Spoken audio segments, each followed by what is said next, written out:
শিক্ষিত দুইটা কুলাঙ্গার সন্তান, কুলাঙ্গার শিক্ষিত, বাবারে করোনায় পাইছে। এখন করছে কি জানেননি? এত মাস্ক লাগাই লাইছে, ট্রিপল মাস্ক লাগাইয়া বাবায় করোনা আক্রান্ত, কাছেও যায় না ভয়। এলাকার গরিবের কিছু টাকা দিয়া কয় লাশটারে রাস্তায় ফালাইয়া দে। খেয়াল করে যুবকেরা, ওই টাকার লোভে পড়িয়া বাবার লাশ রাস্তার ঢালে ফালাইয়া দিছে করোনা।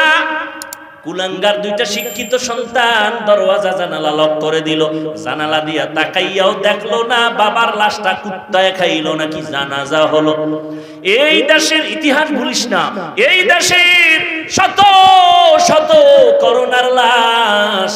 আমার দেশের কিছু পুলিশ ভাইরা, অধিকাংশ টুপিওয়ালা ওলামায়ে কেরাম হুজুরেরা এই করোনার লাশগুলো কাঁধে নিয়েছেন, গোসল করাইয়া কাফন পরাইয়া জানাজা পড়াইছেন, কবরে দাফন করছেন। এত লাশ দাফন করছেন হুজুরেরা, একজন হুজুরেও করোনায় মরে নাই। এখনো মাস্ক লাগায়। এইরকম ট্রিপল মাস্ক লাগাইয়াও তো আল্লাহ যারে ধইরা নিয়ে গেছেন কেউ রাখতে। যমুনা গ্রুপের মালিক টাকার বালিশ বানায়া করোনায় আক্রান্ত, কয় আমারে স্পেশাল ফ্লাইটে সিঙ্গাপুরে নে, কত হাজার কোটি টাকা চাও নিয়ে যাও, আমার করোনার থেকে প্রাণটা ভিক্ষা দাও। 3টা সাদা কাপনের বাসিন্দা হয়ে কবরে চলে গেল।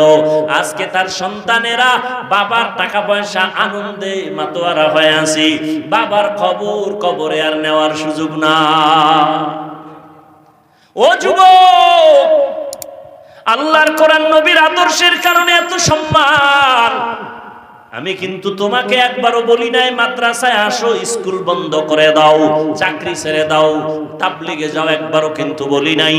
বরং আমি সাহস দিয়া গেলাম, ও সরাইলের আমার কলিজার যুবকেরা, স্কুলে পড়ো আলহামদুলিল্লাহ, কলেজে পড়ো আলহামদুলিল্লাহ, তুমি ডাক্তার হও, দোয়া করি ইঞ্জিনিয়ার হও, প্রফেসর হও, তবে একটা দাবি, বেয়াদব হইবা না। তোমার আচরণে কোনো আলেম যেন কখনো কষ্ট না পায়, তোমার ব্যবহারে যেন মা বাবা কখনো কষ্ট না পায়, তোমার ব্যবহারে যেন এলাকার কোন মুরব্বী কষ্ট না পায়।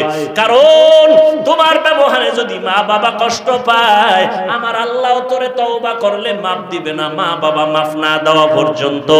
শিক্ষক যদি কষ্ট পায়, শিক্ষক ক্ষমা না দেওয়ার আগে আল্লাহ ক্ষমা দিবেন না, কারণ এটা বান্দার হক।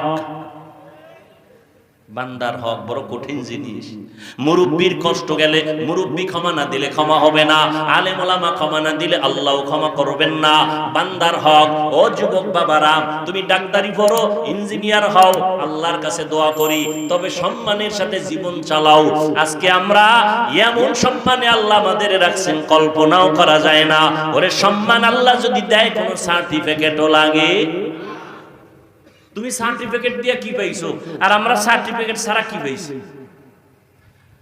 তুমি দাড়ি বাদ দিয়া, টুপি বাদ দিয়া, নবীর আদর্শের নামাজ বাদ দিয়া বলো, আমগো দাড়িওয়ালা টুপিওয়ালার থেকে কত উপরে উঠছো বলো। কয় হুজুর আপনার বেতন কত? কয় বেতন হলো মসজিদে 10,000, বাকি কত? কয় 6 মাস। কয় আমার বেতন তো 30। তাহলে আপনার উপরে আছি না? কি উপরে আসো? এটা বাসার ভিতরে গেলে টের পাওয়া যাবে। বউ যখন মুরাফিসা হাতে লয়, শান্তি নাই। ডান হাতে নিয়েছো 30, বাম হাতে হারাম নিয়েছো 20।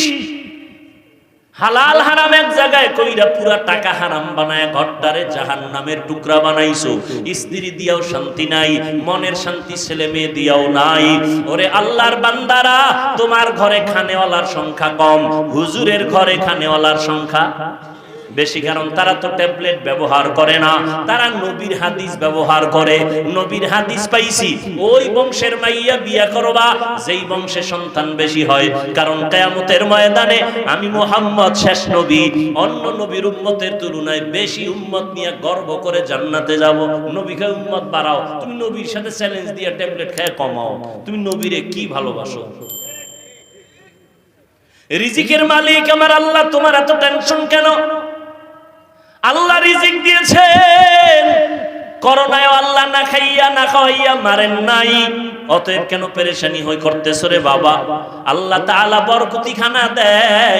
বরকতি খানা মানি 10,000 টাকা আরামে খানা কয় কেমনে? একজনে 3 প্লেট খাইয়া কয় আরো আধা প্লেট দে। আর আল্লাহর বরকতি যারা পায় তারা 1 প্লেটের 3 জনে খাইয়া কয় আর লাগবে না। এর নাম বরকতি খানা। এর নাম কি দেন না? ঘরের মধ্যে সদস্য এক একজনের যেই পরিমাণ খায়, চাউল আনে নাই নাই নাই, পাতি খালি। মেহমান আইলে কি করার কয় খাইতে বইয়া সব শেষ, ডিম বাজা ছাড়া উপায় নাই। আর ইমাম সাহেবের ছোট একটা বাটিতে খানা দেয়, এও লাগে না। ও আল্লাহর বান্দারা, রহমতের নবী এই খারাপ মানুষের মাঝে আইসা নবী জীবনের 63 বছর হায়াতে কোনোদিন একটা গালি দেন নাই, জীবনে একটা মিথ্যা কথা বলেন নাই, জীবনে কারো গালির জবাব আমার নবী দেন নাই। চোখ দুইটা গরম করে নবী কারো দিকে তাকান নাই।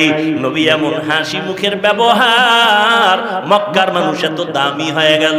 আল্লাহ জিবরাইল আমিন পাঠাইয়া লিস্টি দিয়া কয় নবীরে গিয়া বলো এই লিস্টির মধ্যে যাদের নাম আছে, নবী যেন ঘোষণা দিয়া দেয় লিস্টির মধ্যে যাদের নাম সবাই জান্নাতি। মক্কার এই খারাপ মানুষগুলো জান্নাতি হয়ে গেল। মাত্র ব্যবধান কত? কয় 13 বছর। কয় বছর?